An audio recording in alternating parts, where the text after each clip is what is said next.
हाय आपणकर type 2 diabetes से पीड़ित अच्छा कि आपणकर ओबेसिटी अच्छी कि आपण जहाँ खाइले बांति लगुच कि आपणकर परिस्रा हलदिया रोचे कि आपण आखि हलदिया पड़ी कि आपण अल्कोहल नौछंती कि यह फैटी लिवर लक्षण होता है।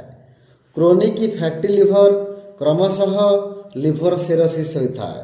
नमस्कार, मैं type 2 diabetes रेमिशन holistic health expert. मैं आपन को किसी टिप्स कहबी जहाँ अवलंबन कले आम लिवर सिरोसिस रु मुक्त हो परिबा।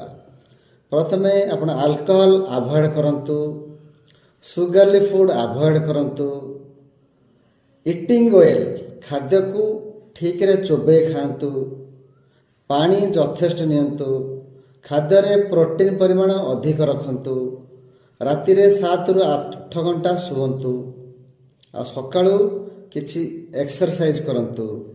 Thank you.